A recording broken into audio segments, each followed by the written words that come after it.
Previous অভিজ্ঞতার থেকে এমন কোনো পরিস্থিতি তৈরি করবেন না যেটা হলো সাধারণ মানুষকে আসলে স্বস্তি দিবে না, সাধারণ মানুষ আবারও ভীতি সন্ত্রস্ত অবস্থায় বসবাস করবে। শিক্ষার ক্ষেত্রে বেশ কিছু ইস্যু রয়েছিল যেগুলো বারবার পরিবর্তন করা হচ্ছিল, যে এই পদ্ধতিতে চলবো না আমরা অন্য একটা পদ্ধতিতে যাবা। অতীতে যে জিনিসগুলো দেখা গেছে সেই জিনিসগুলোর পুনরাবৃত্তি ব্যবসায়ীরা চান না। অর্থনীতি মানুষের কনজাম্পশন বাড়াইতে হবে, আবার আপনার ম্যানুফ্যাকচারিং বাড়াতে হবে, এক্সপোর্ট, সবকিছু মিলিয়ে কিন্তু আপনি অর্থনীতিকে গতিশীল করতে পারবেন। আশার বাণী এবং তাদের ইশতেহারে যেগুলো শুনিয়েছেন, বাস্তবায়নের মাধ্যমে মানুষকে সেই স্বস্তির জায়গায় নিয়ে যাবেন। শুধু আশার বাণী শুনলেই মানুষ হয়তো খুশি হবেন না বা খুশি থাকবেন না, সেটার পূর্ণাঙ্গ বাস্তবায়ন দেখতে চান। 50 সদস্যের যে মন্ত্রিসভা, এটি নীতি নির্ধারণী এবং বাস্তবায়নে কতটুকু কার্যকর ভূমিকা রাখবে বলে আপনি মনে করেন? অনেক দিন পরে বিএনপি ক্ষমতায় এসছে, প্রায় 17 বছর একটানা তারা আসলে কোনো ধরনের ক্ষমতার ভিতরে তো দূরে থাক, তাদের যে স্বাভাবিক প্রক্রিয়ায় অংশগ্রহণ সেটাই পারে। তো সেই ক্ষেত্রে নিজেদেরকে মানুষের সামনে তুলে ধরার যে একটা সুযোগ তারা পেয়েছে, সেইটা কাজে লাগানো এবং জনগণকে সম্পৃক্ত করা, এটা তাদের জন্য একটা বড় চ্যালেঞ্জিং ইস্যু। এবং আশা রাখি যে তারা সেটা পারবে, কারণ দীর্ঘদিনের যে মন্ত্রিসভাটা গঠিত হলো সেখানে আপনি দেখবেন যে একদম সর্বকনিষ্ঠ যে মন্ত্রী হয়েছেন, প্রতিমন্ত্রী মর্যাদা তার বয়স 32 বছর। আবার সর্বোচ্চ বয়স যিনি, তিনি 81 বছরের একজন পলিটিশিয়ান এবং তার বড় ধরনের দীর্ঘ কেরিয়ার, বিভিন্ন কাজ করে এসেছেন। সো মন্ত্রিসভাটা কিন্তু একটা নবীন প্রবীণের সমন্বয় এবং এখানে অভিজ্ঞতা, আধুনিকতা সবকিছু মিলেই একটা নতুন মন্ত্রিসভা হয়েছে। তো এই মন্ত্রিসভার মাধ্যমে যে কথাটা আমি বললাম যে শুরুতে, যে তাদের দীর্ঘদিনের অনুপস্থিতি যেটা ছিল মানুষ থেকে, সেইটা ফুটিয়ে তোলার জন্য তাদের সামনে যে চ্যালেঞ্জটা আছে সেই চ্যালেঞ্জটা তারা অবশ্যই নিবে। কিন্তু তাদের যে সক্ষমতার জায়গাটা, সেই সক্ষমতার জায়গাটা যদি আমি বলি, এখানে বেশ কিছু মন্ত্রী রয়েছেন যারা দীর্ঘদিন রাজনীতি করেছেন, অতীতে মন্ত্রী ছিলেন, সুতরাং তাদের একটা অভিজ্ঞতা আছে। সেই অভিজ্ঞতাটাকে কাজে লাগিয়ে তারা কিভাবে আসলে জনসমর্থন এবং জনগণকে যেই ম্যান্ডেট দিয়ে ক্ষমতায় এসছেন, তাদের নির্বাচনী ইশতেহারে যেই বিষয়গুলো তুলে ধরেছেন, সেগুলো তারা কাজে লাগাতে পারবেন আমি আশা করি। যদি আমি দু একজনের নাম বলি, ধরেন অর্থ মন্ত্রণালয় একটা গুরুত্বপূর্ণ মন্ত্রণালয়, অর্থ এবং পরিকল্পনা, সেখানে একজন সাবেক মন্ত্রী আমির খসরু সাহেব আছেন। তিনি বাংলাদেশের মানুষ এবং অর্থনীতি দুটোই ভালো করে বুঝেন। সুতরাং তার পক্ষে দেশকে অর্থনৈতিকভাবে একটা সুন্দর রূপে সাজানো এবং অর্থনীতির যে বিষয়গুলো আছে খুঁটিনাটি, সেগুলো অবশ্যই দেখভাল করা এবং সঠিক দিক নির্দেশনা সম্ভব। এর বাহিরে যদি আমরা দেখি, স্বরাষ্ট্র মন্ত্রণালয়ে যিনি আছেন, তারপরে পররাষ্ট্র বলেন, কিংবা অর্থ এবং পরিকল্পনা মন্ত্রণালয়ে যারা উপমন্ত্রী নয়, প্রতিমন্ত্রী যারা রয়েছেন, তারা সবাই কিন্তু কম বেশি বিজ্ঞ। মির্জা ফখরুল সাহেব আছেন, মেজর হাফিজ সাহেব আছেন এবং আরও বেশ কিছু মন্ত্রী রয়েছেন যারা আসলে বেশ প্রজ্ঞাবান রাজনীতিবিদ। আবার অন্যদিকে আপনি যদি দেখেন, ভিপি নূর, যাকে সবাই চিনে, নুরুল হক নুরু, জুনায়েদ সাকি, ইশরাকের মতো ইয়াং মন্ত্রীরাও আছেন। সুতরাং তারা এখানে যদি উভয় পক্ষ একটা সম্মিলিত প্রচেষ্টার মাধ্যমে তাদের অভিজ্ঞতা, নতুন প্রবীণের যে অভিজ্ঞতা, সেটা মিলিয়ে কাজ করেন, সেক্ষেত্রে জনগণের প্রত্যাশার কাছে যেতে পারবেন বলে আমি মনে করি। জি, একদমই। আপনি বলছিলেন যে আমরা পূর্ব অভিজ্ঞতা এবং আধুনিকতা দুটো সমন্বয়ে আসলে নতুন মন্ত্রিসভা দেখছি। আপনি বলছিলেন আমির খসরু মাহমুদ চৌধুরীর কথা, তিনি দায়িত্ব পেয়েছেন অর্থ পরিকল্পনা মন্ত্রণালয়ের। বাংলাদেশের সরকারের কাছে এখন সবচেয়ে বড় চ্যালেঞ্জ কিন্তু ভঙ্গুর অর্থনীতি। আপনার কি মনে হয়, এবং তার অভিজ্ঞতার কথাও আপনি বলছিলেন, তার অভিজ্ঞতাকে কাজে লাগিয়ে আসলে এই ভঙ্গুর অর্থনীতিকে কতটুকু চাঙ্গা করতে পারবে? অর্থনীতি চাঙ্গা করতে যেই জিনিসটা দরকার হবে, আসলে কয়েকটা দিক আছে। একটা হলো যে ব্যবসা বাণিজ্যকে স্বাভাবিক গতিতে যদি ফিরাতে পারে, তাহলে কিন্তু অর্থনীতি চাঙ্গা হবে। সেখানে হলো ইনভেস্টমেন্ট বাড়াতে হবে। তো ইনভেস্টমেন্ট বাড়ানোর জন্য যেই ধরনের নীতি সহায়তা দরকার, বা যেই ধরনের নীতিগুলো এতদিন আটকে ছিল, স্টাক অবস্থায় ছিল, সেগুলোকে আসলে ওপেন করে দেওয়া। নীতি ছিল না এরকম না বিষয়টা, বেশ কিছু সংস্কার আসছে সেখানে সেগুলোর কারণে হয়তো কিছু স্থবির অবস্থা ছিল বিনিয়োগের ক্ষেত্রে, সেই বিনিয়োগের দ্বার উন্মোচন করা এবং চলমান যে ব্যবসা কার্যক্রমগুলো ছিল সেখানেও মানুষ আসলে নতুন বিনিয়োগ বা পুরাতন বিনিয়োগ যেটা ছিল সেটাতে এক্সপানশনে যায়নি, সেই জায়গাগুলোতে হাত দিতে হবে। এবং অর্থনীতি তো শুধুমাত্র অর্থ সাপ্লাই দিয়ে হবে না, সামগ্রিক যে ব্যবসায়িক কার্যক্রম সেটা মানুষের কনজাম্পশন বাড়ানোর যে ব্যবস্থা সেটা করতে হবে, উৎপাদন বাড়াতে হবে, রপ্তানি বাড়াতে হবে, আমদানি বাড়াতে হবে। সেইখানে কিন্তু ব্যবসায়ীদের দিক থেকে বেশ কিছু বিষয় আছে, যেই বিষয়গুলো অ্যাড্রেস না করলে আসলে যে চ্যালেঞ্জের কথা বললেন যে আসলে সঠিক ধারায় বা এটাকে গতিশীল করতে পারবে কিনা। যেমন ব্যবসায়ীদের সাথে আজকেই আমাদের কথা হয়েছে, অনেক ব্যবসায়ী বলেছেন যে তারা এনবিআর এর বেশ কিছু সংস্কার কার্যক্রম হয়েছে, সেগুলোর তারা চলমান বা ধারাবাহিকতা দেখতে চায়। এটা হলে তারা মনে করে যে এটার কারণে তারা ব্যবসা ভালোভাবে করতে পারবে, ব্যবসার যে নীতি এবং যেই ধরনের হার্ডেলসগুলো ছিল সেগুলো কিছুটা হলে ওপেন হয়েছে সেই জায়গাটা। ব্যাংকিং সেক্টর হলো আসলে বড় একটা জায়গা, সেই ব্যাংকিং সেক্টরের ক্ষেত্রে যে ধরনের সংস্কার এসেছে বা যেই ধরনের অতীতে যে জিনিসগুলো দেখা গেছে সেই জিনিসগুলোর পুনরাবৃত্তি ব্যবসায়ীরা চান না। আমি যদি একটা কথা বলি সেটা হলো যে গত 15 বছরে যে শাসন ব্যবস্থা ছিল সেখানে বেশ কিছু ব্যাংক কিন্তু একত্রিত করতে হয়েছে, 5টা ব্যাংকে একত্রিত করে একটা ব্যাংক বানানো হয়েছে, কারণ এই ব্যাংকের ফিনান্সিয়াল যে কন্ডিশন এবং তাদের যে হেলথ সেটা কিন্তু খুবই ভঙ্গুর ছিল এবং এগুলোকে বাঁচানোর জন্য একত্রিত করা হয়েছে। এটা নিয়ে সমালোচনা আলোচনা দুটোই আছে, কিন্তু এটা কেন হলো সেই জিনিসটা কিন্তু এটা দেখার বিষয় ছিল। যেমন ওই সময় যেটা দেখা গেছে যে রাজনৈতিক কেন্দ্রবিন্দু যেটা, সেই রাজনৈতিক ক্ষমতার মেইন উৎসের চারপাশে কিছু লোক থাকতো, তারা ব্যবসায়ী ছিলেন, রাজনীতিবিদ ছিলেন, তারা তাদের স্বার্থের জন্য এবং একটা বলয় তৈরি করে প্রকৃত ব্যবসায়ীদেরকে সুযোগ সুবিধা যতটা না দিয়েছে, তারা পলিটিক্যাল বলয় এবং একটা ডেভিল নেক্সাস তৈরি করে ব্যবসায়িক স্বাভাবিক গতিকে বাধাগ্রস্ত করছে। ফলে ইনভেস্টমেন্ট, ব্যাংকের ক্যাপিটাল, নন পারফর্মিং লোন, যেটা এখন যদি বলা হয় প্রায় 6.5 লাখ কোটি টাকার হলো আপনার নন পারফর্মিং লোন রয়েছে, যেটা টোটাল ঋণের প্রায় 36% মতো। তো এই যে সংকটটা তৈরি হয়েছিল এবং সেই সংকটটা এখনো আছে, সেই সংকট থেকে উত্তরণের জন্য বিভিন্ন ধরনের পদক্ষেপ নেওয়া হয়েছে বাংলাদেশে ব্যাংকের পক্ষ থেকে, সরকার যারা অন্তর্বর্তীকালীন ছিল। এই জায়গাটা যাতে আবার তৈরি না হয় এটা খেয়াল রাখতে হবে। প্রকৃত ব্যবসায়ী যিনি আছেন তিনি ঋণ পাক এবং তিনি সেই ঋণটা নিয়ে ব্যবসার কার্যক্রম বাড়ান, গতি বাড়ান, সেটা যদি হয় তাহলে সমস্যা হওয়ার কথা না। এর বাহিরে যদি আমি অর্থমন্ত্রীর বাহিরে যে বাণিজ্য মন্ত্রী সম্পর্কে বলি, তার যে দপ্তরটা আছে সেই দপ্তরটা একটা গুরুত্বপূর্ণ ভূমিকা রয়েছে। আপনি জানেন যে আমাদের দেশের ইনফ্লেশন বর্তমানে 10%-এর উপরে, সাধারণ মানুষের ক্রয় ক্ষমতার বাইরে চলে গেছে অনেক কিছু। সামনে রমজান চলে আসছে, কালকের থেকে বোধহয় শুরু হতে যাচ্ছে। এই সময়টাতে যদি আপনি ইনফ্লেশন বা দ্রব্যের যে মূল্য সেটা যদি আপনি কন্ট্রোল না করতে পারেন, মানুষকে কিন্তু আপনি, আমি যেটা বললাম শুরুতেই যে মানুষকে একটা স্বস্তি দেওয়ার বিষয়টা সেটা কিন্তু পাবে না মানুষ। তো সেইখানে অর্থনীতি, মানুষের কনজাম্পশন বাড়াইতে হবে, আবার আপনার ম্যানুফ্যাকচারিং বাড়াতে হবে, এক্সপোর্ট, সব কিছু মিলিয়ে কিন্তু আপনি অর্থনীতিকে গতিশীল করতে পারবেন। তো অর্থনীতি গতিশীল করতে গেলে একটা মিনিস্ট্রি বা একটা মন্ত্রী দিয়ে, একজন মন্ত্রী দিয়ে সম্ভব না, সবাইকে সম্মিলিতভাবে কাজ করতে হবে, সব উইংগুলোতে একসাথে কাজ করতে হবে। সেটা যদি করা সম্ভব হয় তাহলে অর্থনীতির গতি ফিরে আসবে বলে মনে করি, কারণ তারা যথেষ্ট অভিজ্ঞ। এবং আপনি যদি দেখেন যে বেশ কিছু মন্ত্রী আছে যারা নিজেরাই ব্যবসায়ী, এটা নেগেটিভ দিকও আছে, পজিটিভ দিকও আছে, সেটা অবশ্যই দেখভাল করবে সরকার, ওভারসি করলে হয়তো হবে না।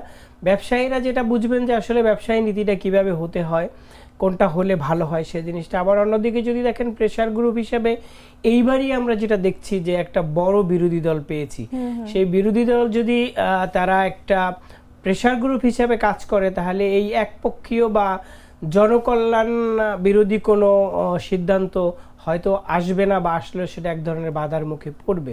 সুতরাং আমরা আশা করতে পারি যে এটা যেই মন্ত্রিসভা হয়েছে এটা করা সম্ভব, কিন্তু সদিচ্ছা এবং ইন্টিগ্রিটি, অনেস্টি এবং সরকারের দিক থেকে এটাকে ভালো করে মনিটর করার প্রয়োজনীয়তা রয়েছে।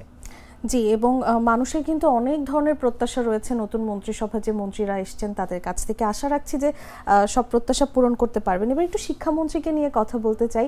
তিনি কিন্তু বেশ আলোচনায় ছিলেন, এহসানুল হক মিলন, এবং সামাজিক যোগাযোগ মাধ্যমে বলতে পারি যে তাকে নিয়ে বেশ আলোচনা হচ্ছে। শিক্ষার্থীদের অনেকেই সতর্ক করছেন এবং শপথ গ্রহণের আগে তিনি যে সংসদে প্রবেশ করেছেন সেটা নিয়েও কিন্তু নানা কথাবার্তা চলছে, এবং তিনি আসলে বলেছেন যে তিনি চমক দেখাবেন এবং আমাদের মনেও অনেক প্রত্যাশা তৈরি হয়েছে তাকে নিয়ে। আপনার কি মনে হয় তিনি আসলে কতটুকু অবদান রাখবেন? না, তিনি উনি যখন মন্ত্রী ছিলেন তখন আমরা ছাত্র, তো ওনার সেই টেনিউরটাতে কিন্তু একটা যে জিনিস ছিল, আমরা পড়াশোনার সময় দেখেছি তখন নকল যেটা, এইটার খুব প্রচলন ছিল, এবং আমাদের বাস্তব জীবনেও দেখেছি আমরা যে এটা খুব অনেক বেশি হয়ে গেছিল। বাট উনি কিন্তু আলোচিত হয়েছিলেন ওনার সেই নকল বিরোধী অভিযানের কারণে। এখন সেই ধারাবাহিকতা হয়তো কিছুটা সেট করতে পারে, আগের মতো নেই সেটাও যেরকম সত্য। শিক্ষায় নকল বিরোধী অভিযানে উনি যেরকম সফল হয়েছিলেন, শিক্ষায় এখন বেশ কিছু জায়গায় সংস্কারের প্রয়োজনীয়তা রয়েছে। যেমন আমাদের শিক্ষা নীতিটা কি হবে, শিক্ষক নিয়োগের ক্ষেত্রে কি ক্রাইটেরিয়া মেনটেন করতে হবে, কারণ এখন আধুনিক যুগ এসছে, এখানে টেকনোলজি ড্রিভেন অনেক জিনিস চলে। তো সেখানে দেখা যায় যে যেই ধরনের পলিসিগত সিদ্ধান্ত দরকার, সেই সিদ্ধান্তের আলোকে আসলে মিনিস্ট্রিকে পরিচালনা করা। আমি যদি বলি, আপনি দেখবেন যে আমাদের শিক্ষার ক্ষেত্রে বেশ কিছু ইস্যু রয়েছিল যেগুলো বারবার পরিবর্তন করা হচ্ছিল, যে এই পদ্ধতিতে চলবো না আমরা অন্য একটা পদ্ধতিতে যাবা। ওয়ান কাইন্ড অফ এটাকে একটা রিসার্চ ফিল্ড হিসাবে এগোচ্ছে, যার ফলে দেখবেন আপনার অভিভাবকদের কাছ থেকে প্রায় আমরা অভিযোগ শুনি যে প্রতি বছরে বই পরিবর্তন করা হচ্ছে, প্রতি বছরে হলো নতুন নতুন কারিকুলাম অ্যাড করা হচ্ছে। এই যে একটা ধারাবাহিকহীনতা, এই ধারাবাহিকভাবে না চলা, প্লাস হলো যে শিক্ষাকে একটা সিন্ডিকেশনে পরিণত করা। আপনি যদি দেখেন যে আমাদের বই বিতরণ, বই যথাসময়ে পাওয়া, শিক্ষা সামগ্রী, কোচিং বাণিজ্য, শিক্ষক নিয়োগে দুর্নীতি, শিক্ষাক্ষেত্রে ভর্তির কার্যক্রমে দুর্নীতি, নকল করে বা প্রশ্ন আউট করে যে ভর্তি, আমরা দেখেছি যে আমাদের কোটি কোটি টাকার মালিক হয়েছেন একজন ড্রাইভার। এটা তো সবচেয়ে বড় উদাহরণ যে আমাদের যারা ডক্টর তৈরি হচ্ছেন সেই মেডিকেলের প্রশ্নপত্র ফাঁস। এর চেয়ে তো আসলে একটা জাতির জন্য কোনো হতাশ বিষয় হতে পারে না, কারণ যেখানে একজন ডাক্তার মানুষকে তার জীবন রক্ষা করার দায়িত্ব, সে যদি পরীক্ষার প্রশ্ন ফাঁস করে সেই ডক্টর হতে যান, তার ভিতরে নৈতিকতা, তার মেধার বিষয়ে কোয়েশ্চেন থেকে যায়। সুতরাং যেহেতু তিনি অতীতে একটা এক্সাম্পল সেট করেছেন যে তিনি নকলকে থামাতে পেরেছেন, আমি বলবো শিক্ষা সংক্রান্ত যতগুলো বিষয় আছে, দুর্নীতির থেকে শুরু করে নিয়োগে স্বচ্ছতা এবং প্রকৃত ব্যক্তিকে নিয়োগ দেওয়া, দল মতের ঊর্ধ্বে থেকে, যিনি আসলে শিক্ষা দিবেন তার শিক্ষাগত যোগ্যতা, নৈতিকতা সবকিছু দেখা উচিত। আমরা অতীতে দেখেছি যে বিভিন্ন নিয়োগ পরীক্ষায় আপনার রাজনৈতিক মতাদর্শ কিংবা অন্য বিভিন্ন ইস্যু ক্রিয়েট করে তাদেরকে আসলে প্রকৃত যিনি মেধাবী, যিনি শিক্ষক হতে চান তাকে বাদ দেওয়া হয়েছে। তো এই ধরনের যে জিনিসগুলো শিক্ষা প্রতিষ্ঠানে রাজনৈতিকীকরণ করা হচ্ছে, বিশ্ববিদ্যালয়ের প্রশাসন থেকে শুরু করে সবখানে রাজনৈতিক বিবেচনায় পদায়ন হয়, ফলে কি হয়, প্রকৃত শিক্ষা এবং প্রকৃত যে রিসার্চ যাবতীয় কার্যক্রম থেকে আসলে শিক্ষার্থীরা বঞ্চিত হয়। আর শিক্ষা ব্যবস্থা যে দেশের ভালো নয় বা স্থিতিশীল নয়, সেদেশে আসলে দক্ষ জনবল সৃষ্টি সম্ভব নয়। সুতরাং আমি প্রত্যাশা করি তিনি একানন, তার সাথে প্রতিমন্ত্রী আছেন, এবং বর্তমান সরকার তো একটা ম্যান্ডেট নিয়ে আসছে যে তারা একটা পরিবর্তিত পরিস্থিতিতে একটা ভালো জিনিস উপহার দিতে চান, যেটা জাতি আসলে এই একবিংশ শতাব্দী পেরিয়ে এসে নতুন কিছু করারই দেখেন। তো তিনি পারবেন বলে আমি আশা করি। একদমই, আমরাও আশাবাদী। আমরা মন্ত্রিসভা নিয়ে কথা বলছিলাম, শেষ যে প্রশ্নটি করতে চাই বা রাখতে চাই আপনার কাছে, সব মিলিয়ে এই মন্ত্রিসভাকে যদি ছোট্ট করে একটু ব্যাখ্যা করতে বলি কি বলবেন, এবং আপনার দৃষ্টিকোণ থেকে আপনার প্রত্যাশার জায়গাগুলো কতটুকু পূরণ করতে পারবে, কিংবা 5 বছর পর আমরা বাংলাদেশকে কোন অবস্থানে দেখব? প্রত্যাশার কথা যদি আমি বলি, আমি দেশের একজন নাগরিক বা সাধারণ মানুষের সাথে আমরা নিউজ করতে বিভিন্ন সময় কথা বলেছি, সে সময় একটা জিনিস বেশ ভালো করে এসছে, সেটা হলো মানুষের নিরাপত্তা। তো স্বরাষ্ট্রমন্ত্রী যিনি এখন হয়েছেন তিনি কিন্তু একটা পরিস্থিতির শিকার হয়েছিলেন, আমরা সবাই জানি। তিনি নিজে গুম হয়েছিলেন। তো মানুষের অধিকার প্রতিষ্ঠা করা, যদি প্রথম কথাটাই বলি, তো একজন নাগরিক হিসেবে প্রত্যেকটা মানুষের সবচাইতে বড় চাওয়াটাই হয়েছে তার যে অধিকার এবং নিরাপত্তা সেই বিষয়টাকে নিশ্চিত করা। আপনি আমাদের স্বরাষ্ট্রমন্ত্রী তিনি নিজে গুম হয়ে একটা পার্শ্ববর্তী দেশে যেয়ে তাকে উদ্ধার করা কিভাবে হয়েছে এটা সবাই জানে দেশবাসী, আমি সেই বিষয়ে যাচ্ছি না। কিন্তু তার কাছ থেকে যে মানুষের প্রত্যাশা যে বাংলাদেশে কখনো আর গুম থাকবে না, প্রত্যেকটা মানুষ একটা নিরাপদ বলয়ে থাকবে, নিরাপত্তাহীনতায় কেউ ভুগবে না, কোনো ধরনের হয়রানি। আপনি যদি বলি, আমাদের একটা জিনিস আমরা খেয়াল করেছি, সেটা হলো যে যখন আমাদের ক্রাইসিস চলতেছিল, পলিটিক্যাল ক্রাইসিস, তখন আমাদের দেশের আইন শৃঙ্খলা বাহিনীর, আমি স্পেসিফিক কোনো বাহিনীর নাম বলতেছি না, সবাই হয়তো বুঝবে বিষয়টা, ল এনফোর্সিং এজেন্সি যদি আসলে কখনো পলিটিক্যাল পার্টির মতো বিহেভ করে, তারা যদি সাধারণ মানুষের প্রতি বৈরী আচরণ করে, নিরাপত্তার পরিবর্তে যদি হুমকি হয়ে যায়, যেই ঘটনাগুলো আমরা অতীতে কয়েকটা বড় বড় ঘটনা দেখছি, যে কয়েকটা বাহিনীর সাথে যেই ঘটনাগুলো ঘটছে, যেই ধরনের হত্যাকাণ্ড, যেই ধরনের গুম খুন এবং অবাধে মানুষকে নির্যাতন চালানো, তো যেহেতু এই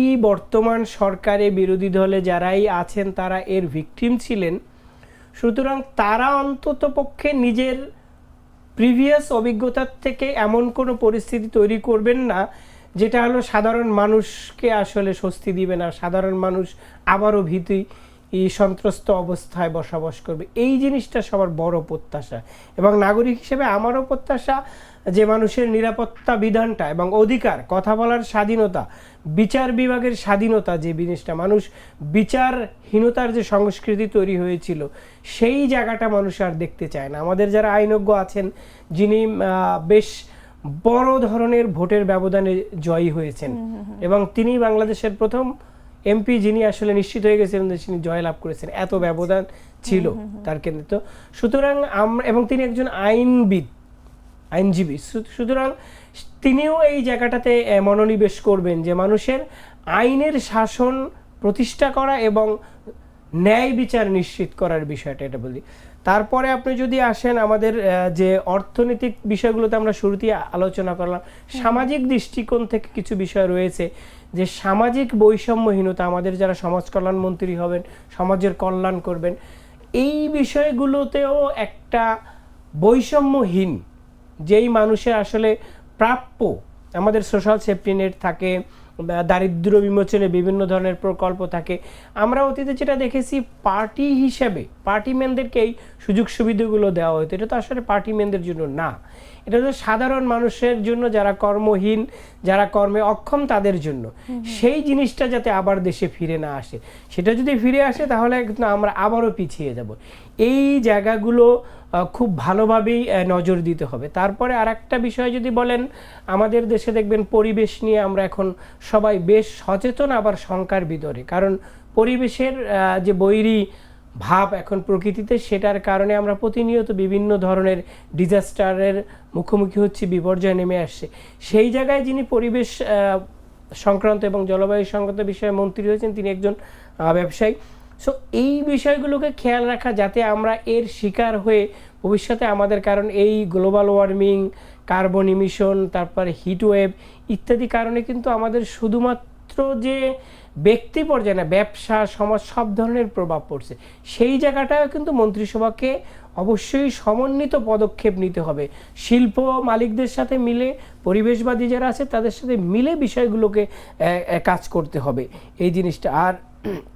আর একটা জিনিস যেটা বলবো, যে সাধারণ মানুষ যেটা দেখতে চাচ্ছেন সেটা হলো যে এভরি আসপেক্টে একটা ডেমোক্রেটিক প্র্যাকটিসেস, যেখানে প্রত্যেকটা মানুষ তার সাংবিধানিক যে রাইটসগুলো রয়েছে সেই রাইটসগুলো যাতে সে ভোগ করতে পারেন, সেই ক্ষেত্রে যাতে ধর্ম, জাতি কিংবা কোনো গোষ্ঠীর বিবেচনায় তাকে না নেওয়া হয়, এবং সে বাংলাদেশের নাগরিক, বাঙালি, সেই হিসাবে সে তার রাষ্ট্রীয় যে ধরনের সুযোগ সুবিধা রাষ্ট্র তাকে দিচ্ছে, প্রত্যেকটা সুযোগ সুবিধা যাতে সমানভাবে সে এনজয় করতে পারে, সেটা জেন্ডার রিগার্ডলেস অফ জেন্ডার অথবা আমাদের এনি কাইন্ডস অফ ডিসক্রিমিনেশন এখানে দেখতে চায় না পাবলিক। কারণ অতীতের ঘটনা পুনরাবৃত্তি ঘটুক সেটা তারা কখনোই চায় না।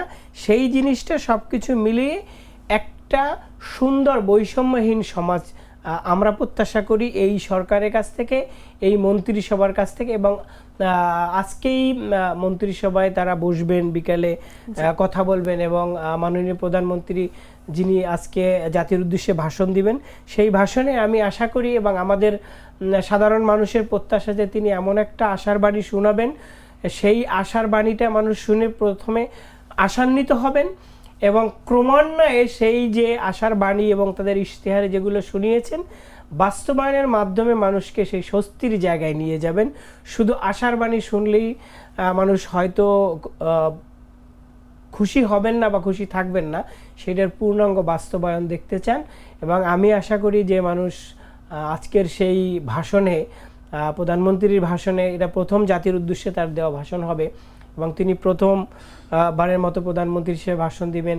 একজন ইয়াং হিসাবে প্রথম তার একটা লেগাসি রয়েছে। যেমন আজকেই আমার একটা মানুষের সাথে কথা হয়েছিল, তিনি একজন খেটে খাওয়া মানুষ। তার কাছে আমি জিজ্ঞাসা করেছিলাম যে আসলে আপনি মন্ত্রিসভা গঠিত হয়েছে, তারেক জিয়া প্রধানমন্ত্রী হয়েছেন, আপনার প্রত্যাশা কি? বলে আসলে আমি এত কিছু বুঝি না, এত রাজনীতি কিংবা প্রত্যাশা আমার এটা আসলে বিষয় না। আমার যে বিষয়টা সেটা হলো যে আমার দ্রব্য মূল্যটা যাতে সঠিক জায়গায় থাকে, আমি যাতে আমার ছেলে মেয়ে নিয়ে খেয়ে পড়ে সুস্থভাবে থাকতে পারি, আমার কথাটা যেন আমি বলতে পারি, তো তারই প্রতিফলন আজকে ঘটবে এই প্রত্যাশা আমি করি।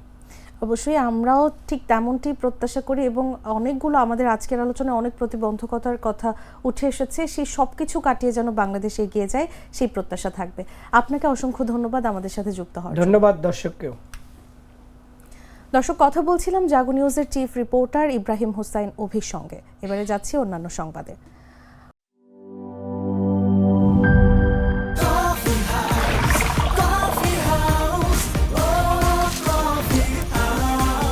কফি হাউস, প্রতি চুমুকে আড্ডা জমে।